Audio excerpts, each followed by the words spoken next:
warahmatullahi wabarakatuh. Selamat pagi para sahabat semuanya, terutama Bapak Ibu yang ada di rumah, khususnya warga Kecamatan Tanjung Pinang Barat.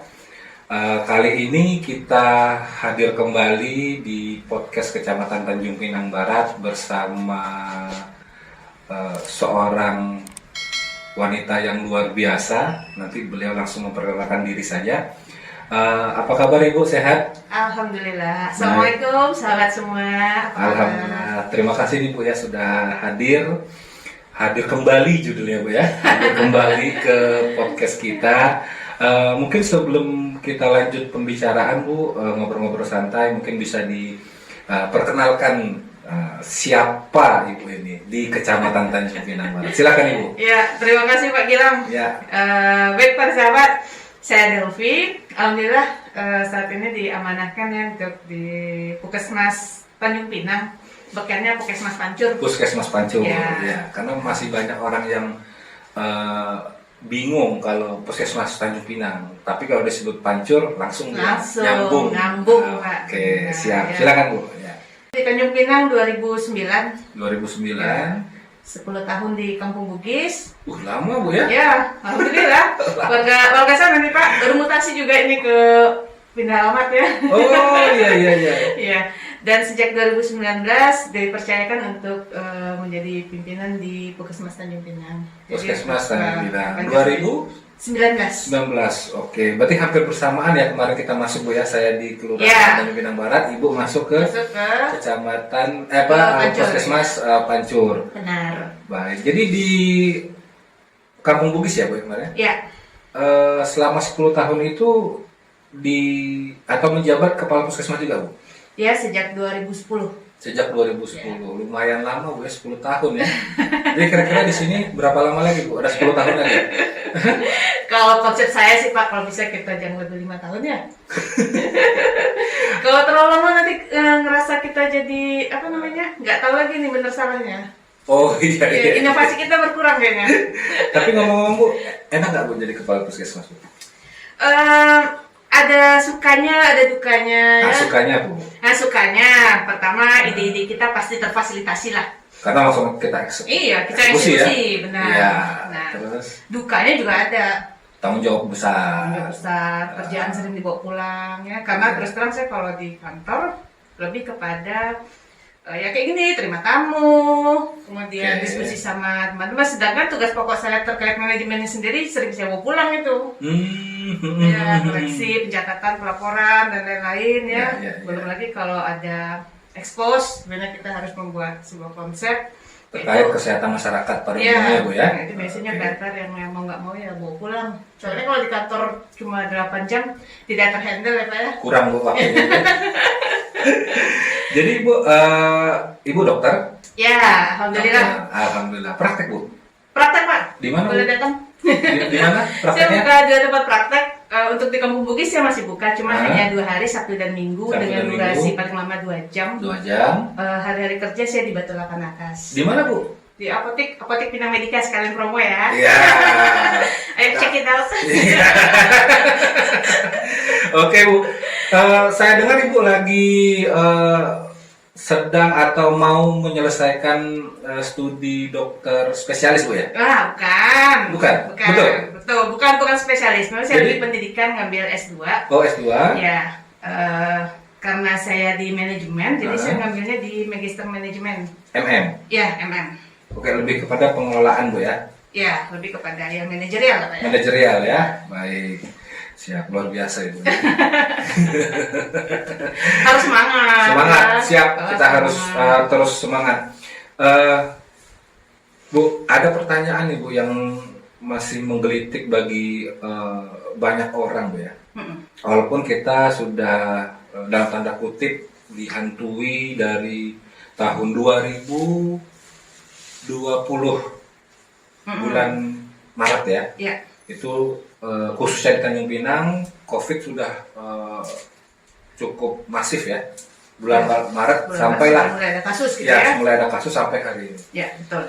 Tapi yang sampai hari ini Bu, yang masih ada yang bertanya Bu, sebetulnya COVID-19 ini apa sih? Jenisnya itu apa-apa aja sih, Bu? Karena banyak orang kan tahu dari media saja, kemudian ada yang bicara soal efeknya A, efeknya B, efeknya C. Nah ini apa sih Bu gitu loh, yang mungkin bisa kita share kepada para sahabat di rumah, Bu? Ya. Jadi memang kalau COVID-19 ini salah satu virus ya, nah juga baru. Jadi namanya ilmu baru, pasti perubahannya cepat. Oke. Nah, Ya. makanya petunjuk juknisnya pun dalam 2 bulan sudah berubah ya. Karena itu mengiringi dengan perkembangan ilmu pengetahuan. Oh iya. Nah, kalau untuk COVID-19 sendiri, itu kan merupakan virus yang menyerang terutama saluran nafas ya, tetapi juga bisa nantinya ke tempat-tempat yang lainnya. Seperti asma. Dia penularannya melalui droplet. Udara nafas. Droplet, Nah, oke. ya, udara nafas. Makanya dalam pencegahannya yang mencegah supaya tidak terhirup udara nafas langsung dari orang lain. Baik. Makanya kita disuruh bermasker gitu ya. Saya udah izin Bu ya. Udah Pak. Saya udah izin Bu ya. Ya. Nah, ini disclaimer dulu Bu. Jadi Bapak Ibu semua, sahabat-sahabat, saya nggak pakai masker. Ini saya sudah izin sama Bu Dokter. Dan insya Allah sampai hari ini saya berada di sini masih dalam kondisi sehat. Alhamdulillah. Udah ditapis dulu Pak ya. Gaji tanya-tanya tadi ya. Sudah. Sudah. Perjalanan enggak? Iya, kali ini sudah. enggak. Sudah di apa namanya itu sudah di Pelapisan. sudah dilapis-lapis di screening. Oke Bu, silakan. Ya, jadi memang variannya banyak, perkembangannya juga cepat ya. Ya. Dia mengalami mutasi yang sangat cepat virus ini, makanya penularannya juga cukup tinggi.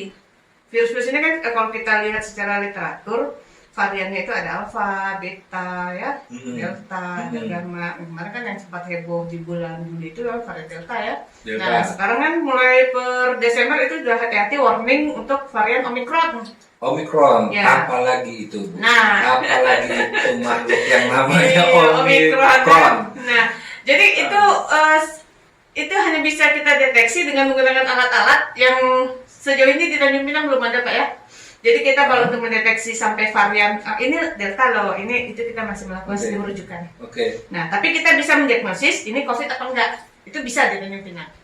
Cuma belum tahu apa jenisnya. Iya, jenisnya. Oke. Nah, jadi kalau untuk jenis spesifiknya itu masih melakukan sistem rujukan. Nah, tapi dari berbagai macam varian itu, yang perlu kita perhatikan itu adalah potensi penularan. Potensi penularan. Ya. Informasinya Omicron ini saya juga baca di media Bu ya, karena saya tidak punya legalitas untuk menyatakan iya apa tidak. Saya baca di media itu justru lebih cepat. Ya. Apakah itu betul? Kan itu pertanyaannya. Benar, benar yang Pak Gilang bilang itu benar. Jadi dia memang penularannya lebih cepat dan penularannya seperti tadi saya bilang itu melalui udara nafas. Jadi dia akan melalui droplet. Makanya bagaimana caranya menghindari supaya nggak tertular ya kita mencegah supaya tidak dropletnya nggak masuk ke kita.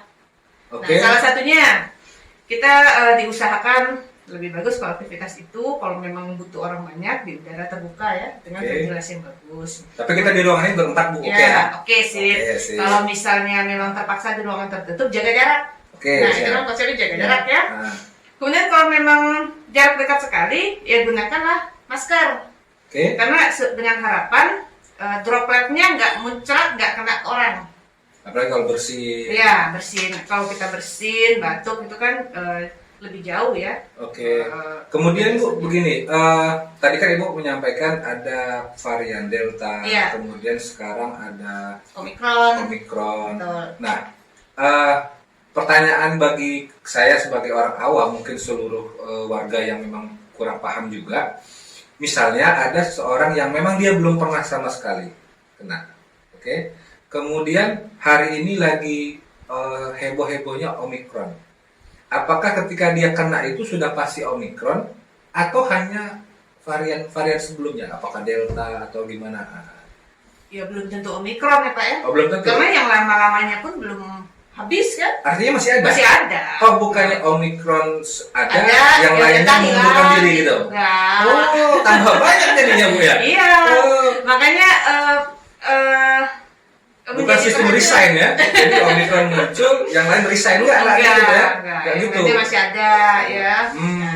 Jadi Bisa saja sih nanti 3 bulan yang akan datang ada varian baru ya, walau alam, karena ini kan diiringi dengan perkembangan ilmu. Ternyata semakin spesifik kita mengintip itu jenis virus, oh semakin banyak lo dapat perbedaannya. Nah, itu kan sudah mikrobiologi ya, sudah halus sekali cara kerjanya. Jadi ada cabang-cabangnya banyak. Iya, banyak. Nah, tetapi yang harus kita ingat, apapun itu jenisnya gitu ya, cara penularannya sama. Namanya virus satu lagi, sifatnya dia akan sembuh seiring dengan daya tahan tubuh orang tersebut. Oke. Nah, tidak ada pengobatan spesifik. Beda sama dengan misalnya, mohon maaf nih, bisul itu kan kuman ya Pak ya. Pengobatannya spesifik, antibiotik. Tapi kalau namanya virus tidak ada pengobatan spesifik. Dia diberikan pengobatan untuk meningkatkan daya tahan tubuhnya. Karena kalau staminanya drop, itu akan semakin berat. Apalagi pada orang-orang yang komorbid. Komorbid itu punya penyakit bawaan. Iya, penyakit. Simpelnya seperti itu ya. Misalnya ya sakit gula, asma, jantung, itu lebih berbahaya Bu ya. Iya betul. Memang dia nggak ada COVID pun, memang dia staminanya udah nggak fit. Ditambah itu lagi. Bu, saya pernah nonton di salah satu acara di YouTube juga. Kita nggak usah sebutkan tokohnya nih, tapi dia dokter yang memang sudah senusantara ini kenal lah, kan seperti itu. Beliau mengatakan, ini betul apa tidak ya, karena ibu sebagai dokter juga, karena pasti lebih paham. Kalau ini terkait Omikron, kalau satu virus itu menyebarnya begitu cepat, maka sebetulnya dia tidak berbahaya Bu. Beda dengan yang varian-varian sebelumnya yang memang dia agak sulit masuk, dan ini efeknya justru lebih tapi ini tentu kan bagi kami yang tidak paham tentang itu ya jadinya agak bingung. Nah ini gimana Bu? Kira-kira begitu Bu. Mengenai beratnya itu tergantung dengan fisik seseorang ya Pak ya. Makanya kemarin waktu awal-awal kita mendengar ada istilahnya OTG ya. OTG, orang tanpa gejala. Dia sakit tuh, tapi kan nggak ada keluhan karena apa, staminanya fit. Dan cuman dia tetap diisolasi dengan tujuan supaya dia nggak menularkan. Karena masalah badannya nggak ada kan? Jangan-jangan waktu kita awal-awal dulu kita juga OTG Bu ya? Walau-walau kita nggak tahu ya, tapi ya sudahlah, kita yang penting untuk masyarakat dulu lah. Nah, jadi mengenai tadi begitu misalnya penularannya cepat, kemudian tingkat keparahannya menurun gitu ya, itu belum bisa kita judge sekarang gitu ya. Karena itu tetap saja namanya virus, apapun itu. Sifatnya adalah sembuh dengan imunitas orang tersebut. Imunitas. Ya, sama dengan seperti flu aja saya contohkan. Ini bulan Januari ini angin kuat ya, banyak batuk pilek ya. Tapi batuk pilek ini ada yang sembuh dalam 3 jam ya, minum 1 tablet sudah sembuh. Tapi ada yang sampai seminggu kan? Minum bantek sembuh. Ada ya seperti itu. Tapi ada yang memang harus pengobatan spesifik karena memang imunitasnya drop. Nah, makanya sama dengan virus COVID ini sendiri. Nah, cuma istimewanya di COVID ini pada kondisi berat dia menyerang sistem nafas. Pernafasan. Langsung ke intinya dia Bu ya. Iya. Berarti kalau sepak bola dia ini striker yang berbahaya juga Bu ya. Betul. Bagi kiper ya. Kira begitulah ya. Benar. Jadinya kalau sudah menyerang sistem pernafasan, itu makanya orang COVID banyak dibantu nafasnya pakai ventilator. Iya. Artinya kalau sudah pakai ventilator kan dia tidak mampu bernafas spontan. Artinya semacam ada penghambat lah ya, kayak begitu ya kalau bahasa umumnya ya. Iya, yang membuat paru-parunya nggak bisa optimal kembang kempesnya. Makanya dibantu sama ventilator supaya bisa ditekan, ditembang, kempes ya. Karena kita kalau bernafas kan paru-parunya harus mengembang terus mengempes ya. Karena kemampuan untuk itu tidak bisa. Baik. Jadi Bu, kita semenjak COVID tentu ada langkah-langkah dari pemerintah Bu. Selain penegakan prokes, kemudian PPKM, kemudian sekarang ini kita lagi menggencar-gencarkan terkait masalah vaksinasi. Ya, benar. Nah, ini baru-baru ini ada istilah booster Bu. Nah ini booster ini apa nama vaksin itu atau gimana Bu? Saya kurang paham Bu. Atau gimana Bu ya? Booster ini artinya ulangan ya? Ulangan. Iya, Oh, ulangan. Jadi berarti kalau kita dulu SMA, ulangan uji itu booster atau Booster tidak? dulu. Oh, booster. Kita booster. Iya. Oh, Jadi oke. sebenarnya bukan istilah baru booster ini, Pak. Oh, bukan nama vaksin ya? Bukan. Oh, saya kira nama vaksin loh, Ibu. Bukan. Oh, bukan. Ya. Mohon maaf, mohon maaf, mohon maaf. Jadi untuk satu obat yang sama yang Ah. kita berikan pada periode tertentu kita berikan kembali, itu istilahnya booster. Oke. Jadi booster ini ibarat kita minum, kalau udah haus kita minum lagi gitu. Oke, berarti Supaya kalau apa? kayak imunisasi ya Bu ya? Kalau kita Iya, ibaratkan sama. begitu Betul. sama. Nah, jadi kan memang vaksinasi imunisasi itu serupa tapi tak sama ya. Ah. Kemudian jadi booster ini istilahnya udah sama, makanya di program imunisasi wajib dasar pada balita pun ada istilah booster. Oh, ada istilah booster juga ya? Ada. Oh, ada istilah booster juga. Karena DPT, misalnya saya contohkan DPT kan 2, 3, 4, di booster lagi kelas SD. SD. SD kan? Ya, nah, betul. kemudian nanti T-nya di booster lagi captain, di booster lagi waktu hamil. Iya. Nah, itu istilah booster ulangan-ulangan dengan jenis yang sama.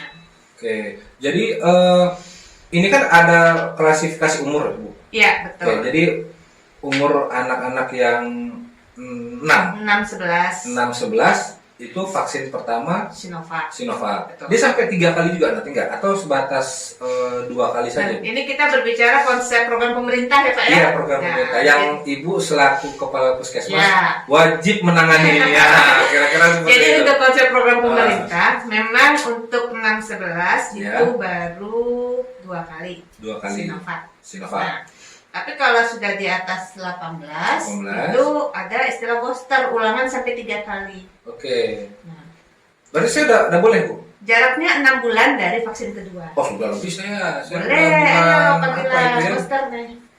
Udah 6 bulan Bu. Harusnya sih sudah ya. Sudah. Seingat saya sih kecamatan ini dosis 2-nya Maret apa April. Sudah. Bang Farok sudah, Bang Farok? Sudah ya? Pak De sudah, Pak De? Udah, berarti tinggal kita yang ketiga, Pak. Booster namanya. Booster, ya. Nah, Dan booster pun ini untuk masyarakat itu diberikan kan hanya setengah dosis ya. Oh, setengah Dan hanya dosis. untuk menambah saja ya. Menambah. Iya. Oke. Bu, banyak orang tua khususnya di Tanjung Pinang Barat bertanya, Mm. bahaya nggak untuk vaksin yang anak-anak, Bu? Karena biasalah di TV juga banyak yang berita-berita, mohon maaf, agak miring. Nah, jadi ya kita sebagai orang tua kan tentu Was-was pasti ya. was-was. Nah, ini kira-kira gimana Bu penjelasannya, Bu? Sebelum sebuah produk obat itu diboom ke masyarakat, itu sudah melalui tahapan-tahapan penelitian. Salah satunya adalah uji keamanan. Oke. Jadi kalau uji keamanannya sudah lolos, maka insya Allah itu sih aman. Melalui BPOM dan sebagainya. Iya, juga. betul. Kan apalagi ini sifatnya obat yang diberikan langsung ya, disuntikkan. Nah, ini dia lebih ketat pengawasannya. Oke. Nah, kemudian harus kita bedakan antara komplikasi dengan kejadian ikutan. Apa tuh Bu maksudnya? Nah, kalau kejadian ikutan gini loh, Hmm. habis suntik tangan kita pegel. Oke. Itu namanya biasa ya. Terus saya ngantuk kemarin Bu. Itu ikutan. Iya, itu ikutan nggak apa-apa. Saya langsung dari atas kemarin disuntik, saya tidur langsung di. Jangan-jangan memang kurang tidur ini Pak. Tapi habis itu saya lapar Bu. Ya iya, makanya kan berarti tidur nonton bola jangan-jangan malam nggak. Iya siap. Itu lagi jadi ikutan. Atau misalnya habis disuntik agak meriang, itu Meriang. masih wajar. Masih wajar. Yang kita warning itu adalah kejadian ikutan yang kipi berat. Ya, kipi berat ini. Nah, kalau kipi berat ini harus dilaporkan loh, Pak. Jadi Apa kalau tadi, Bu? Kipi? kipi berat. Misalnya gini, Kipi, ah. kipi Gimana, Bu? itu Bisa kejadian dijelaskan, Bu? ikutan pasca imunisasi. Oke. Misalnya suntik. Jadi kalau kipi ini catatannya adalah kejadian itu kurang dari 24 jam ya. Jadi kalau Reaksinya? Ya, reaksinya. Oke. Itu. Jadi harus dikasih tahu segera. Ya. Misalnya habis suntik, besoknya ini kok nggak bisa istirahat sebelah ya misalnya. Nah, itu harus dilaporkan. Nanti itu sudah ada tim kipinya. Tim kipi kipinya. akan turun untuk melacak apakah memang ini kipi atau ada penyakit lain. Nah, kalau kemarin kan sempat itu, wah habis suntik ini besoknya stroke ya, Iya. misalnya. Kita harus dilacak lagi apakah memang kipi atau memang ternyata pasien tersebut adalah penderita hipertensi berat Oke. yang mungkin pada saat imunisasi Sebentar Bu, apakah anak-anak juga ada cenderung hipertensi Bu? Ada nggak kejadiannya? Hipertensi ada loh Pak, makanya Anak-anak? kita dites ada. Apalagi sekarang mohon maaf ya, pola makan kita kan banyak yang fast food ya. Ya yang Nah. nggak usah sebut merek ya. Yang macam sebut merek ya, yang buatan Pagilang gitu kan. Instan ya, instan. Gitu ya. Oke. Nah, malah anak-anak itu SMP saja udah di 170 obesitas. Ya. Nah itu artinya kan pemicu. Iya. Pemicu. Makanya waktu akan dilakukan vaksinasi kan dilakukan screening, penapisan dulu. Tolong berikan informasi yang benar. Oke. Sejauh ini Bu di Kecamatan Tanjung Pinang Barat atau secara umumnya di Kota Tanjung Pinang Bu, jenis Omikron ini sudah ada belum sih Bu? Atau sudah ada kasus belum sih? Kita alhamdulillah kemarin dari November, Desember, Januari. Januari ini kalau untuk Tanjung Pinang Barat alhamdulillah nggak ada kasus ya Pak ya. Ya. Mudah-mudahan nggak ada terus. Amin, ya. amin. Ya. Ya Allah, amin. Nah, cuma memang awal Januari ini untuk Kota Tanjung Pinang sendiri itu ada kasus. Mengenai Omikron apa tidak, Itu itu kita belum keluar hasilnya karena kan kayak tadi ini barangnya dikirim Ke pusat. pusat ya. Yang bisa dideteksi di Tanjung Pinang hanya ini COVID atau bukan. Tapi yang sekarang ini COVID. COVID, yang kasus Oke. Januari ini COVID dan itu adalah kasus-kasus perjalanan. Oke. Warga Tanjung Pinang atau memang dia warga Menerima dari- tamu, Oke. tamunya sakit, positif, yang screening di rumah Ya. positif juga ternyata. Oh, itulah penularan. Ya, makanya tadi kan kita penularan kan droplet. Oke. Biasanya kalau droplet ini cepat. Ini Sama bahaya. kayak kita flu Pak. Iya, flu. Ya, kalau kita Hmm. pilek kan habis sholat jamaah tuh sebelah saya pilek, kayaknya saya belum sholat salam nanti udah pilek juga itu bersih. Iya. Jadi sekarang memang tingkat kecurigaan kita tinggi-tinggi juga Bu ya. Ya mohon maaf ya Bu. Bukannya itu kadang-kadang kita di rumah juga kita baru dari luar istri dong stop kata istri kan. Nah, istri kan dulu gitu. Nggak ada ini ya wajar sih memang. Cuma kita aja yang agak baperan jadinya. Ya, kalau prinsipnya sih gimana sih cara Ya. kita meningkatkan imunitas saja ya? Iya, Ambil iya. sisi positif. Kalau saya sih berpendapat gini aja. Biasanya mungkin kalau balik pulang ke rumah kalau nggak langsung mandi bisa-bisa mandinya kan malam ya. Karena kan menyelesaikan dapur dulu ya, Iya, ibu. betul. Ah. Nah, kalau sejak COVID ini kan pulang kerja mandi, langsung Iya, iya. mandi. Nah, urusan dapur belakangan. Tapi semenjak COVID ini Bu saya durasi saya yang biasa saya mandi satu hari itu ya 2 kali lah ya normalnya. Normalnya. Pagi Pulang sama kerja. pulang kerja Iya. atau habis olahraga dan sebagainya. Sekarang Bu satu hari itu saya bisa 4 kali. Karena di ini ya Pak ya, Iya. ada warning di depannya. Iya. Tadi dulu baru Iya. boleh masuk gitu. Efeknya ada juga Bu. Tingkat kita beli sampo sama sabun tinggi ya. Tingkat, iya. jadi memang itu biasanya 2 kali lah ya. Iya. Nah, ini jadi 3 sampai 4 kali tapi ya nggak apa-apa lah yang penting Biar glowing Pak. biar glowing mudah-mudahan. Yang penting hidup sehat Bu ya. Ya, Makan benar. dijaga ya Bu ya. Betul. Terus pikiran juga dikelola supaya Benar, tidak ya. stres seperti itu Bu. Tapi saya salut loh Bu sama Ibu dan teman-teman di Kecamatan Tanjung Pinang Barat ini khususnya di puskesmasnya Bu ya. Apa kalau sebagai manusia tentu kita takut Bu ya, semua takut. Tapi mungkin sebagai tanggung jawab profesi, tapi Ibu dan teman-teman itu justru malah mendatangi masalah Bu ya. Ya, memang Nah, memang Terus, saya terima kasih nih Bu, secara pribadi ya Bu ya betul. Karena kita memang sama-sama harus di lapangan menguatkan juga. Bapak ya. Saling menguatkan. Awal-awal COVID ini memang semuanya parno ya. Takut semua Bu. Takut itu Nah, ya. semua Sampai takut kita. sama temen yang baru pulang dari Batam aja itu bisa dipisahkan itu ruangannya. Iya, Saking takutnya gitu iya ya. betul. Coba kita harus menguatkan juga teman-teman. Bagaimanapun juga namanya permasalahan harus dicarikan solusi. Iya betul. Dan kita tidak bisa bekerja sendiri. Belum Makanya lagi saya sangat pasien. berterima kasih nih sama Bapak Lurah, sama orang Bapak Gilang ya. Dulu Pak Gilang masih Pak Lurah. Ya, bentar-bentar ditelepon gitu ya.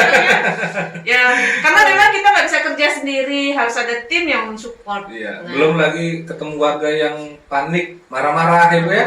itu seninya Pak. Itu Dinikmati, seninya. ya. Iya. Itu memang luar biasa nih Bu. Memang Iya. mudah-mudahan Ibu diberikan kesehatan lah. Terus Amin, dengan ya. teman-teman tentunya ya, dan seluruh dokter, seluruh tim kesehatan itu semua diberikan kemudahan lah Amin. menjalankan tugas. Baik, kita dari tadi bahas masalah COVID, Iya. kemudian Vaksin, ya. vaksin. Hmm. Tapi Bu, saya takut narasi kita tentang masalah-masalah yang lain itu terlupakan, Iya. Bu. Contoh misalnya, hari ini kita bicara DBD itu masih luar biasa. Kemudian kita bicara stunting yang memang juga harus kita perhatikan. Kemudian kita bicara soal peningkatan gizi ibu, gizi anak. Nah, ini kira-kira gimana, Bu? Ya. Menyeimbangkan ini di publik, kira-kira begitu, Bu. Jadi memang kalau pandemi, namanya pandemi, suka tak suka, jangan mengabaikan yang lain gitu ya, Pak. Iya. Nah, makanya di Puskesmas itu program kita mau tidak mau, suka tidak mau, suka tetap harus jalan semuanya. Karena bagaimanapun juga Puskesmas khususnya ini kan fokusnya kepada upaya kesehatan masyarakat.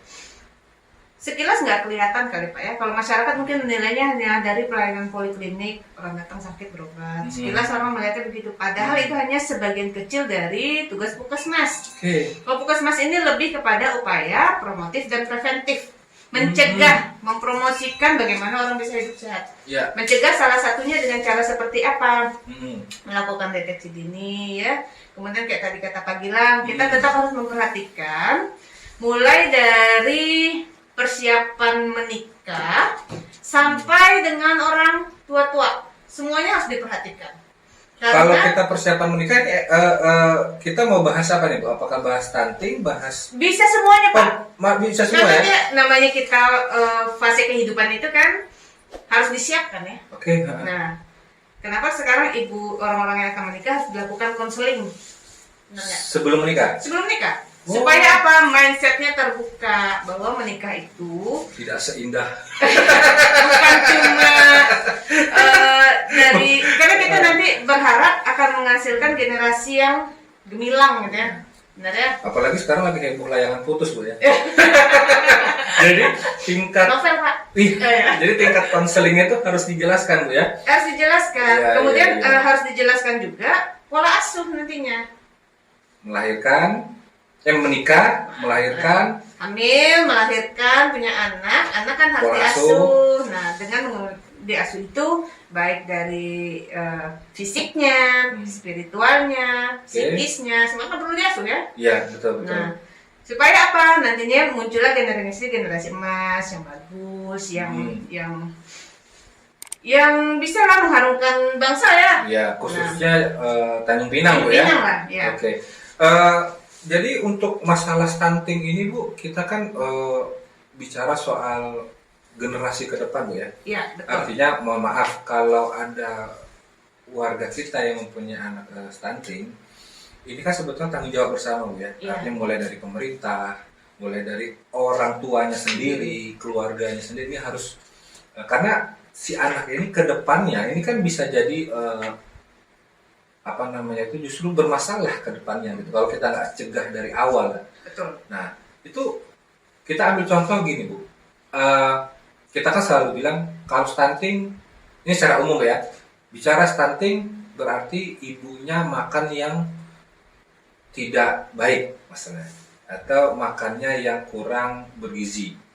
Cuma persoalannya, Bu, bergizi dengan harga yang lumayan, ini kadang-kadang korelasinya nyambung. Nah, jadi kalau ibarat kata orang tuh ada harga, ada kualitas. Nah, ini kira-kira gimana sih, Bu? Karena ini terjadi, Bu. Paradigma ini terjadi, Bu, di masyarakat. Nah, kira-kira apa sih? Mungkin Ibu bisa menjelaskan menu yang harganya terjangkau, murah, ya terjangkau tadi, terus dia bergizi. Nah, kira-kira gimana itu, Bu? Kalau saya nggak sependapat itu Pak sama Pak Gilang ya. Iya, enggak ini bukan saya, Iya, Bu. iya, Karena, benar. karena ada paradigma yang masyarakat iya ya. seperti itu, Bu. Intinya kan kalau mau makannya bergizi mahal gitu ya. Iya. Padahal belum seringnya malah yang mahal tuh nggak bagus gizinya ya. Benar nggak? Iya. Contoh kan mahal ya. Kebanyakan mayones, kemudian dikasih lemak jenuh ya. Iya. Nah, padahal dalam porsi gizi seimbang itu istilahnya isi piringku sepertiga Pak. Jadi kalau Pak Gilang makan nih satu piring dibagilah 3, nasinya sepertiga aja Pak Gilang. Ini untuk umur berapa, Bu? Semua. Jadi konsep isi piringku itu sepertiga nasi, sepertiga sayur, sepertiga lauk. Bisa Bang Faruk? Sepertiga kali itu bukan belum dendeng kan? Dendeng belum masuk. Sepertiga nasi ya sebagai zat karbonnya, sepertiga sayur buah sebagai vitamin mineral, dan sepertiga lauk itu sebagai protein dan lemak. Protein dan lemak. Ya, ya kita kan tidak berharap banyak orang obes ya Pak ya. Kan sasaran kita itu adalah berat badan ideal. Tidak kurang, tidak lebih. Pas. Dipandang pun sedap. Siap. Nah, jadi gini, terkaitnya juga harus kita kasih pencerahan dengan khususnya ibu-ibu dan bapak-bapak yang mengais rezeki. Nah, kalau seandainya, apalagi sekarang perekonomian kita kan ya mohon maaf lagi banyak cobaan. Kira-kira dengan menu apa saja sih Bu yang mungkin bisa diolah dengan harga yang murah Bu? Gitu. Tentu ini kita bukan acara ini ya, bukan acara master chef bukan, tapi kira-kira dari ya kayak piringku tadi Bu ya. Nah itu kira-kira kalau bisa Ibu prediksi dengan modal misalnya 20.000 contohnya. Bisa itu 20.000 buat tiga ini ya, buat 3 piring ya. Beras ya, beras kan sepertiga itu berapa Pak ya? Satu centong itu bisa buat 4 piring itu. Oke ya. Dengan kualitas lauk yang mungkin cukup gizi. Iya. Kemudian sayur buah, sayur juga bukan hal yang mahal ya. Sayur bayam, kangkung ya, atau banyak lah sayur-sayur kita juga murah-murah lah ya. Kemudian protein itu lauk itu kan tidak harus beli dendeng, nggak harus rendang ya. Enak, tapi jangan sering-sering Mbak bilang ya. Iya Bu, siap. Efek jangka panjangnya nggak enak. Oh iya Bu, betul. Dompetnya jadi nggak enak ya, badannya jadi nggak enak. Makanya saya sekarang sering olahraga nih Bu. Alhamdulillah. Germas, gerakan masyarakat hidup sehat nih. Oh bukan gerakan mas-mas bukan ya? Gerakan masyarakat hidup sehat. Iya. Siap. Oke, mantap. Nah, jadi untuk selanjutnya yang proteinnya itu bisa kalau di Tanjung Pinang ini ya Bapak nyondong, dapat udang, walaupun cuma 4 biji udah cukup itu, tahu tempe ya sudah cukup. Tapi udang mahal loh Bu. Kan saya bilang nyondong. Oh nyondong. Di sini kan banyak tuh sore-sore aja sambil ngawanin anak main di tepi laut orang nyondong ya. Gak perlu banyak, gak perlu untuk dijual sampai sekilo Pak. Kan artinya buat makan sendiri. Pilihan kita harus tepat Bu ya. Betul. Harus tepat. Jadi jangan Ibu dulu pernah ngomong asal anak diem ya, apa tuh? Iya jangan. Kasih ciki, udah diem, udah. Gitu. Nah itu yang saya bilang tadi pola asuh sebagai orang tua harus siap. Kan konsekuensi dari pernikahan itu kita akan menghasilkan turunan ya. Iya. Gak bisa nih ya orang tuanya masa bodoh. Apalagi nih saking sibuknya chatting, kasih permen aja, tapi yang diem gitu ya. Nah itu yang nggak boleh. Jadi itu merupakan tanggung jawab kita. Iya. Berikanlah hak anak. Oke. Siap. Ya. Nah, kemudian bagaimana lagi? Kalau zaman sekarang ya, untuk mencari literatur menu masakan itu sudah gampang. Jadi Google banyak. Aplikasi banyak, Instagram aja banyak itu yang jadi selebriti masak-masak online maya ya. Terlepas dari enak apa enggak, cuma minimal kita bisa buka wacana. Oh ternyata hanya perlu bumbu ABCDE gitu ya. Jadi Bu ngomong-ngomong soal tadi Bu masalah menu, nanti kedepannya boleh Bu kita ini lagi podcast lagi. Tapi kita khusus bahas masak-masak kan. Boleh. Nanti saya bilang nih Rizka dan kawan-kawan ya. Jadi kita ada menu jajanan sehat buat anak, murah meriah. Ya, murah meriah sehat. Ya, boleh deh. Nanti sama faktur tokonya biar kelihatan nih. Oh, ternyata dengan modal 20.000 bisa nih jajan anak sehat. Oh, siap. Bapak Faruk, kita catat. Oke. Nanti bisa kita boleh. Buat ya, Bu ya? Bisa. Siap. Nantikan ya, teman-teman ya. Oke. Tadi kan kita bicara stunting sudah. Ya. Ini sudah masuk Januari yang biasanya juga hujan ya, Bu. Benar, Pak. Hujan. Nah, identik dengan DBD. Ya.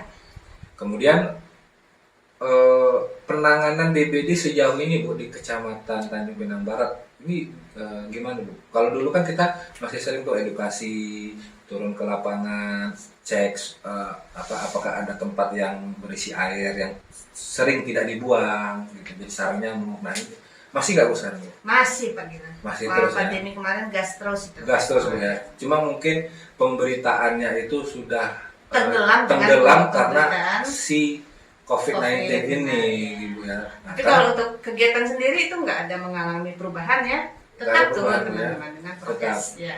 gitu. Karena bagaimanapun juga kesadaran masyarakat untuk membersihkan perlindungan nyamuk ini sendiri masih rendah. Nah, ini kan bisa kita lihat dari angka bebas jentik. Ya. Harapan pemerintah itu ABJ kita itu di atas 95%. Di atas 95%. Jadi kalau dari 10 rumah 9 tuh nggak boleh cuma kalau artinya misalnya kita nih turun nih 10 rumah berarti paling satu rumah cuma boleh yang ada jentiknya Oke. ya. Tapi Artinya 9-nya udah nggak boleh ada jentik. Nah itu masih belum bisa karena ABJ kita masih di 60-an. masih di 60-an. Jadi potensi perlindungan nyamuk itu masih besar. Masih besar. Potensi terjangkit DBD masih besar. Ya, karena sebenarnya untuk bebas jentik ini tanggung jawab yang punya rumah ya. Karena tempat perlindungan itu seringnya di tempat-tempat yang nggak disangka-sangka. Pot bunga, benar. Terus Dispenser. Oh ya di penampungan air dispenser. Di bawah itu ya. Benar. Oke, terus Suka terabaikan gitu. tumpukan-tumpukan barang gitu Barang, ya. iya, Kita nggak tahu, kaleng-kaleng gitu. Apalagi Memang, sekarang suka jajanan kemasan plastik yang mengendap air di situ. itu memang sarang dia betul ya. Betul. Iya betul. Jadi Bu, apalagi Bu ya? Dia mau nggak Sampai mau lupa, yang Bu. seperti ini. Itu makanya sekarang kalau dari pemerintah menggerakkan satu rumah satu jumantik Pak Gilang. Satu rumah satu Jumat. Iya. Masih jalan Bu. Harusnya masih jalan. Oke. Nah, cuma ya itu saya bilang tadi belum optimal. Ditambah lagi dengan kasus COVID ini Bu, COVID-19, begitu yang juru petugas Jumantik itu datang justru dicurigai kan. Oh ini Jangan-jangan ini kontak erat COVID nih. tunggu katanya. dulu kata warga kan. Nah itu yang Iya, sekarang bisa disampaikan tadi tingkat kecurigaan orang tuh udah Meningkat ya. wah gitu meningkat gitu. Jadi sampai bahasa itu kan bahasa lucunya itu kan itu tadi sesama suami istri aja kita kadang-kadang saling curiga kan, ya kan saling curiga gitu. Aduh ini suami, aduh ini istri. Jadi kayak gitu kan. Tapi ya mudah-mudahan kita doakan terus ya Bu ya, mudah-mudahan sehat semua. Badai pasti berlalu katanya. Mudah-mudahan Bu, Iya, mudah-mudahan kita yakin dan percaya situasi ini mengajarkan kita juga untuk struggle ya Bu ya, Ya. untuk keluar. Karena kita nggak tahu memang, nggak ada yang memperkirakan. Sama dulu kayak flu ya mungkin ya. Ya. Pandemi ini Pertama kali pernah muncul. tahun 60-an dulu Pak. 3 tahun juga. 3 tahun juga Iya. ya. Baru berulang lagi di 2019 ya. 2019. 40 tahun lebih ya itu ya. Baru ada pandemi lagi. Iya. Jadi kayak dulu flu ya kalau saya tidak salah kan memang luar biasa Bu efeknya Bu ya. Iya. Terus kesininya Artinya kita makanya diberikan imunisasi ini apa? Jadinya kita mempunyai kekebalan. Ujung-ujungnya jadi flu biasa. Ya kan? mudah-mudahan Bu. Iya. Artinya kita sudah walaupun nanti COVID ini akan menjadi kalau kita lihat perkembangannya begitu diberikan imunisasi tadi ya vaksin, mudah-mudahan ini insya Allah kita punya kekebalan. Yang nggak mau divaksin pun mendapatkan kekebalan dari orang-orang yang divaksin. Jadi kita melindungi orang-orang yang tidak divaksin itu dari orang-orang yang divaksin. Kan ada target gitu. Harus dikejar karena nggak mungkin kalau cuma 50% ya. 50% berarti yang belum terlindungi masyarakat. Oke, jadi berapa persen Bu yang dikatakan herd immunity bagi sebuah daerah? Misalnya total aja contoh penduduk Tanjung Pinang secara keseluruhan ini sekitar yang dewasanya ya kita hitung dewasa aja dulu mungkin sekitar 200 ribuan lah ya kurang lebih seperti itu mungkin lebih ya. Nah dari 200 ribuan itu katakanlah 200 ketika ini dinyatakan sebagai kekebalan tubuh secara massal ini berapa persen Bu dari 200 ribu orang itu Bu? Kalau target pemerintah untuk dosis 2 ini 70%. Ya, 70%. Okay. Kalau balita itu imunisasi balita dasar itu di atas 95%. Di atas 90% Bu ya. 95. 95. Dan ini kerja keras ya Bu ya.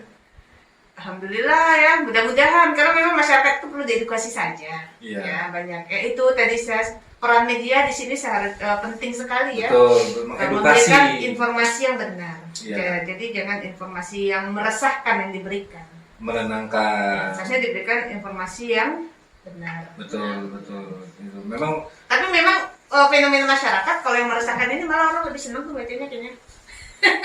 Ya biar penasaran Bu. Penasaran ya. Ya, tapi juga makin kita baca kita juga makin takut sebetulnya. Ya, karena itu yang belum tentu informasi benar. Makanya saya sangat setuju tuh undang-undang hoax itu ya. Hoax kan ada undang-undang hoax. Undang-undang ITE. Itulah ya, saya dengar di radio lah.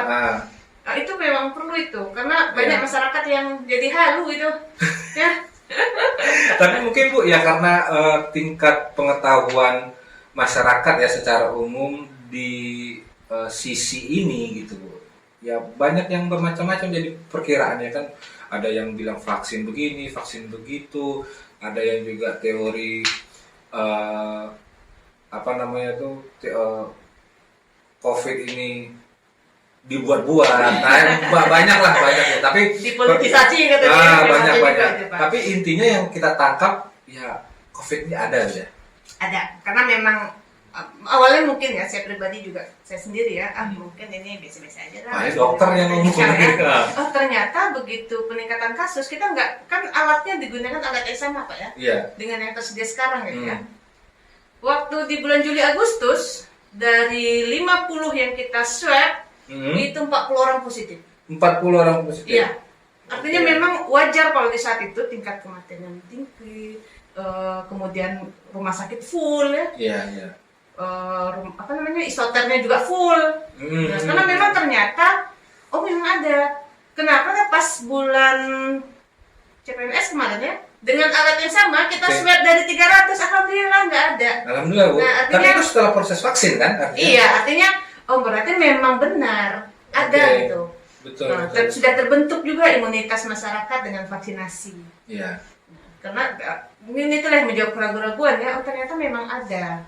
Dan tingkat nggak mungkin lah ya orang sesak napas bikin kayaknya acting banget gitu kalau orang bikin ya kurang kerjaan aja nih masa pura-pura sesak pura-pura begitu fenomenanya kan. Iya. Waktu kejadian peningkatan kasus di Juli Agustus itu memang sampai susah kita mencari tempat yang menyediakan ventilator. Iya betul. Nah, karena memang ternyata memang ada gitu. Betul. Ya. Tapi memang Bu ya COVID ini luar biasa menghantam sisi ekonomi. Iya, betul. Sisi kita bermasyarakat. Salaman aja kita sudah perubahan juga ya. Kayak budaya jadi berbeda ya. Berbeda gitu. Tapi kalau saya pribadi sih Bu ya kadang gini kan. Jadi karena kebiasaan kita salaman Bu ya. Jadi memang harus disesuaikan gitu. Jadi ya kadang-kadang merasa apalagi sama orang tua ya Bu ya, kadang-kadang merasa nggak sopan juga. Tapi ya mudah-mudahan ini kan sementara lah gitu. Sementara. Cuma jangan sampai nanti ini udah selesai masih gini juga. Ya mudah-mudahan kita. Sisi baiknya sih ada ya. Setelah salaman sih, kalau saya sih salaman aja ya biasa gitu ya. Cuma tetap saja sebelum kita memegang bagian tubuh kita cuci tangan. Nah itu kebiasaan baik, nggak masalah itu membiasakan ya, untuk apalagi di sekolah-sekolah dasar itu kita ada gerakan cuci TPS, cuci tangan pakai sabun. Itu harus dibiasakan Bu ya karena benar, Pak. bisa kebiasaan itu bisa ke bawah sampai kapan-kapan ke bawah ke rumah ya, kapan-kapan jadi dia punya semacam kebiasaan yang baik ya Bu ya. Oke siap. Berat juga Bu ya jadi kepala puskesmas Bu ya. Ya. Ini kalau kita bedah ini bisa 2 jam lebih mungkin ya. Jadi selain memang bertanggung jawab sebagai kepala kantor, sebagai pejabat struktural, juga sebagai dokter harus mencerdaskan masyarakat dari sisi kesehatan. Ditambah lagi dengan masalah satu yang belum selesai, sudah ada masalah lain. Nah, namanya hidup ya. Namanya hidup. Jadi saya baru tadi saya sempat underestimate Bu. Ibu dokter ngambil MM, apa urusannya gitu. Iya. Tapi ternyata kita bicara ini, itu tadi, ibu harus mengelola masalah ternyata. Benar. Artinya manajemen juga harus menyelesaikan sebuah permasalahan. Ya kira-kira begitu Bu ya. Betul. Iya, saya mikir loh dari tadi Bu, ini dokter terus manajemen, urusannya apa gitu kan? Jadi saya baru paham nih Bu, baru paham maksud alur Ibu berpikir mengambil manajemen apa tadi Bu? Saya ambil MM. MM ya, Master Manajemen. Artinya inilah dengan skala kerumitan yang ada harus dikelola. Iya. Ya, di manajer. Ya, yang penting sehat Bu ya. Amin ya. Pertanyaan terakhir, masih mau 10 tahun di sini Bu nggak? Ah. Kita ini menjalani saja gitu ya. Ya siap Tanjung Pinang 16 km persegi Pak. Siap, Ya. siap. Karena yang Masih paling bisa diakses gitu ya. karena yang paling jauh ibu sudah ya. Sudah. Di situ yang paling jauh kan Bu? Benar. Iya. Jadi kalau untuk pindah-pindah ya ke Sungai Jam, mungkin itu ya udah nggak kerasa lah Bu ya. Rumah juga di sekitaran Batu Lapang Bu ya. Iya, benar. Iya. Jadi ya kalaupun pindah-pindah paling ke bawah Iya. juga Bu ya. Siap. Terima kasih sekali lagi Bu. Sama Pak Gilang. Mudah-mudahan Terima kasih. pembicaraan singkat kita, ngobrol-ngobrol singkat kita bermanfaat bagi masyarakat khususnya Kecamatan Tanjung Pinang Barat, dan Ibu sebagai Kepala Puskesmas juga dapat membina kami-kami yang ada di kelurahan, di kecamatan untuk mengedukasi kami khususnya secara ilmu kesehatan masyarakat Iya. secara umum. Karena juga kan kami pasti ditanya, Benar. Pak, kalau ini gimana? Ini bagaimana? Nah, inilah tugas kami juga untuk menyampaikan yang kita ketahui. Nah, jangan nanti tanya A, jawab B. Nah, nanti kita yang kena tuntut, Bu. Iya. Nah, kira-kira. Nah, terakhir, Bu, apa pesan-pesan untuk masyarakat, Ya. para sahabat kita di rumah, dimanapun berada, Bu? Silakan. Ya.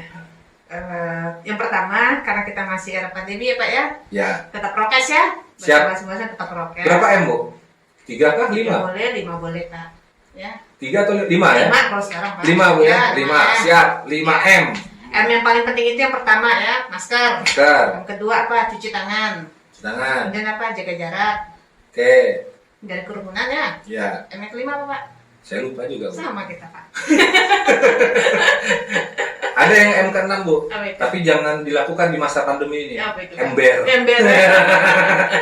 Jadi, ember ini nggak boleh, Bu. Iya, Artinya, segala informasi yang mungkin dapat tentang COVID ini sebelum menyebarkan, apakah itu via email, via Facebook, via WhatsApp, tolong tanyakan dulu ke Ibu Kepala Puskesmas dan rekan-rekannya. Iya. Jadi Baca jangan- juga boleh, bacanya Baca. benar Jadi ya. jangan main share gitu aja, Bu. Betul, ya. Nanti begitu ditanya apakah betul, nggak bisa jawab, kan pembohongan Nanti kena publik. undang-undang apa? ITE kalau ITE, saya nggak salah. ya. Oke, siap. Ibu, terima kasih. Kirim salam untuk rekan-rekan di Puskesmas Kecamatan, Puskesmas Tanjung Pinang. Tanjung Pinang, Iya. atau lebih bekennya Puskesmas Puskesmas Pancur. Pancur. Oke. Oke, mudah-mudahan namanya diganti saja jadi Puskesmas Pancur. Jadi mulai semua kalangan itu tahu. Iya. Iya. Baik, mudah-mudahan kita diberikan kesehatan Iya. dan mohon maaf apabila ada kata-kata kami yang salah, tapi tidak lain dan tidak bukan, kami hanya ingin mengedukasi seluruh masyarakat terkait masalah COVID-19 ini, cara pencegahannya, kemudian bagaimana menjalani hidup yang sehat dan teratur. Baik, terima kasih. Bila Assalamualaikum warahmatullahi wabarakatuh. Selamat pagi.